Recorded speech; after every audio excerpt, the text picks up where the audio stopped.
And now, back to Invent America from the #1 home improvement radio program in the country. Home Talk USA with your host, the Cajun contractor Michael King, and his co-host, the Inventor Lady, Rita Crompton. Yay! Welcome back. That's right. I'm the Cajun man from the Bayou Land, along with me and the Inventor Lady herself, Miss Rita Crompton. And welcome back. Wow, we got some great guests up, and I know you have, I think Mr. George Butler will be coming up, and you're going to be introducing him. But any announcements, Rita? What's going on? Well, we are getting lots of inventors asking us questions after the shows, which is wonderful. It's kind of the intention of all of this is to help them get to the next step. So I wanted to announce today that we will sign a non-disclosure, non-compete for an inventor that wants to tell us about their idea. All they've got to do is get in touch. We can put them in touch with the Inventor Roundtable meeting so they can ask questions, which is wonderful. There are tools and guides on the Inventor Lady website. All they've got to do is go. And if you are a starting inventor and you want to get that first step in, go to SearchQuest and get your search done. And one of the things that we didn't talk about with Monica was that a good search has got to include the U.S. Patent Office, the international search, and a product search. So it's really important to use a resource that gives you all of those. And Monica and George have been to the National Hardware Show with us, and George is going again this year. So with that, I want to introduce George Butler. George, can we actually say you're an ex-rocket scientist? Because it is amazing how good you guys are at inventing stuff. But, you know, after spending 35 years as a rocket scientist for big companies like Rockwell International and McDonnell Douglas, George now invents things for the home, things for our pets. And so, George, we are so glad to have you on board with us today. And tell us a little bit about, I know you've done lots of different inventions and you hold lots of patents, or your names are on these patents, but tell us which one is going to be the one that you want to debut first at the National Hardware Show this year. Well, I have two really good ideas, and they both really are shoulder to shoulder as far as, I think, very marketable, very helpful, usable, and fun and good to go. And that would be, first thing would be my flag bracket. We call it the Easy Flag, which allows anybody to put a flag up 10 feet without having to use a ladder. Ladders are not safe, all right?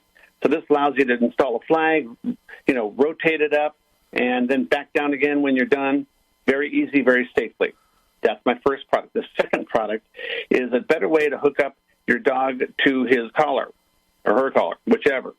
Instead of the D-ring and a snap hook, which is what is commonly used right now, we call it the Q leash, and it's a special leash that now I can just with one hand reach down, hook it onto the pet's collar. And it can be a dog, it can be a cat, it can be a horse. It hooks on, it's very strong, it's very easy to do, and to take it off is even easier. You grab it, you twist it counterclockwise, and it comes right off. And that's the whole idea. It's glove-friendly, okay? For all our friends that live in Minnesota, and it's cold out, you don't want to have to take your gloves off to put this snap hook on. Now, the Q-leash has solved that problem. So there you go. Those are my two ideas that I'm looking forward to showing at the hardware show.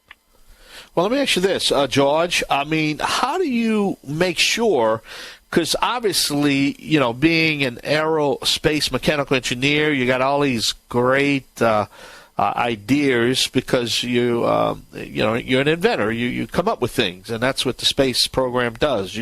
They come up with things that nobody else has, so that's what you're trying to do. But right. How do you make sure there's a need for your product, though? Not just the idea. Well, with the Q leash, I didn't want to assume I knew it all and it would be a good idea.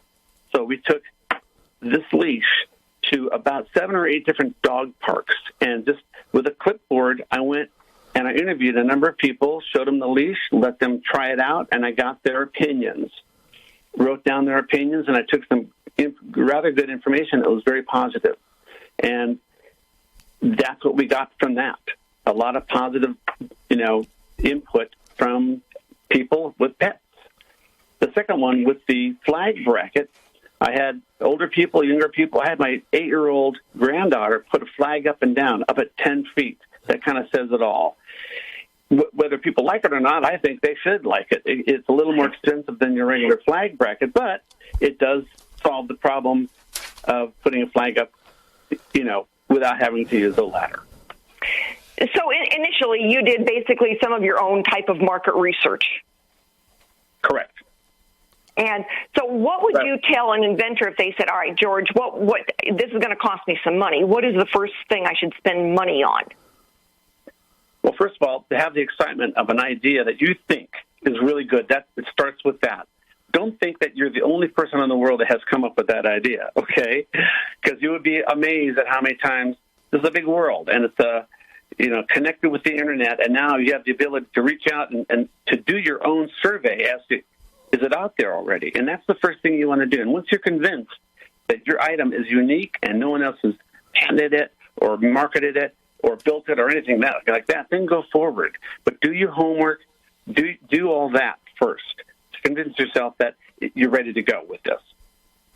Yeah, I have George, it's Mike. I have a thing. You just got to ask two questions: need versus want. Sure. Is there a need, and will people want it? If you can answer them questions, I think the rest will fall in line. What do you think? Right. Exactly. Yeah. Need versus want. You might think it's a good idea, but the rest of the population might think it's so-so. And maybe it's not that marketable. And George, it's also timing, because how many times you see a product that was introduced 20 years ago, maybe didn't.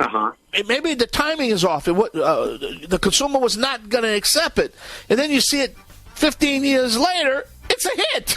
It just depends. And so it's a hit. It's all how you market it. Yes. Well, we got to go. We're out of time, my friend. George, give us that website. How can we learn more about you? My website? Yes, sir. Well, I've got a LLC, and I had a website. But, yeah. That's okay, George. Send them to Inventor Lady, because all George's products are listed on InventorLady.com. There you go. There you go. InventorLady.com. Rita will take care of it. Thank you for your time today, and thanks for your interest. I hope I was helpful in some way or another, okay? Oh, you are.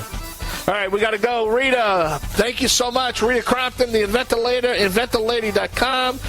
You can check out George Butler. I am the Cajun contractor, Michael King. Check out HomeTalkUSA.com. We're going to have another guest, another topic right here on the Thanks Genesis again, Michael. You have a good day. All right, on the Genesis Communication. On the Genesis Communication Radio Network at GCNlive.com. All right, Rita, tell them goodbye.